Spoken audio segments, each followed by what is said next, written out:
Ça nous fait un enchaînement parfait avec tes brèves du chasseur, Denis, quelle coordination.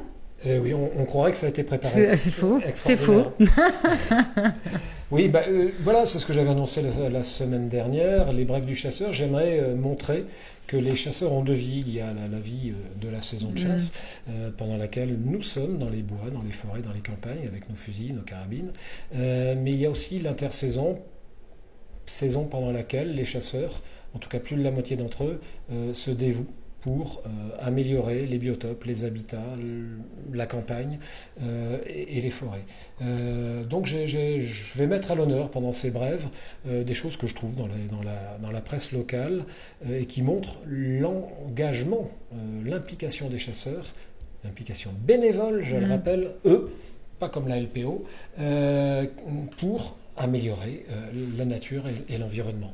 Alors, dans un premier temps, là, ça j'ai beaucoup aimé. J'ai vu dans l'Indépendant qu'à Tauriz, les chasseurs, pour remercier un viticulteur qui leur prêtait des bois pour aller chasser, ont décidé d'aller l'aider à tailler ses vignes. Donc on a une dizaine ou une douzaine de chasseurs qui, en 2 jours, ont taillé les vignes que le viticulteur mettait 2 ou 3 semaines à tailler seul. Voilà, une bonne osmose, les chasseurs, les viticulteurs. Je trouve que c'est voilà, extrêmement agréable de voir ce genre de collaboration harmonieuse dans nos campagnes. Voilà.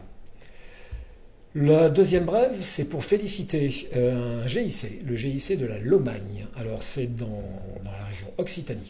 La région Occitanie et la Fédération régionale de chasse d'Occitanie remettent chaque année un prix de chasse durable à des GIC ou des sociétés de chasse qui s'engagent pour l'environnement et pour que la chasse soit respectueuse de l'environnement.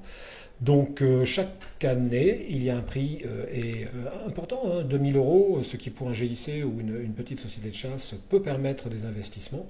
Et cette année, c'est le GIC de la Lomagne qui l'a reçu pour son investissement dans la protection des lièvres et des plantations de haies aussi. On sait tous l'importance des haies dans les campagnes. Bon, voilà. Donc ce GIC était à l'honneur dans la presse locale. Bon, on le met à l'honneur dans notre émission. C'est 8 sociétés de chasse, un regroupement de 8 sociétés de chasse qui sont situées dans la région Occitanie. Bravo à eux. Et oui, bravo. Continuons dans les bonnes actions. Là, je vais être beaucoup plus rapide parce qu'il y en a tellement qu'il est difficile de s'attarder sur toutes. Mais voilà, un petit peu dans le désordre. 40 ans, les chasseurs nettoient la baie de Weiss. Je pense que ça se prononce comme ça. À Saint-Just-sur-Dive, les chasseurs plantent des haies. À Vidoux, les chasseurs plantent 1200 arbres.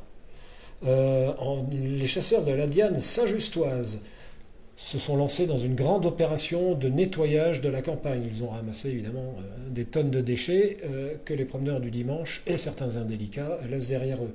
À Saint-Fond, en Haute-Loire, belle opération de plantation de haies en collaboration avec un collège. Et on voit d'ailleurs à l'image, là, la dernière image, les pauvres collégiens en Haute-Loire ont eu froid parce qu'on voit encore qu'il y a de la neige et on sent le vent, la bise. Ils sont emmitouflés, les pauvres, mais ils étaient là toute la journée pour aider les chasseurs à planter des haies. Donc voilà, des initiatives comme ça, il y en a pléthore. Jamais la presse mainstream, la presse parisienne n'en parlera. Elle préférera donner la parole à Hugo Clément qui raconte d'énormes mensonges sur la forêt française sur France 5, chaîne de service public. Voilà. Ah oui, et une dernière. Je ne résiste pas au plaisir de vous montrer cette photo que j'ai trouvée alors sur les réseaux, sur Facebook. Un prêtre, on le voit, en grande tenue, en train de lire son missel, sa cartouchière autour de la taille et son fusil sur les genoux. Il attend le départ de la chasse en lisant son missel. Alors, ça se passe en Corse, dans les années 20. Image fabuleuse, que j'aime vraiment, vraiment beaucoup. Voilà. Un prêtre qui va à la chasse, avant ou après la messe, je ne sais pas. Ça me rappelle ce fameux ecclésiastique chasseur, le fameux abbé de Rancé, qui était un grand veneur du XVIIe siècle, qui un jour croisait un de ses amis, et cet ami lui demande « Mais où allez-vous » Et là, l'abbé de Rancé lui a répondu cette phrase qui est devenue célèbre « Ce matin, je vais prêcher comme un ange, et cet après-midi, chasser comme un diable. » Voilà. Bon, merci à vous deux pour vos lectures.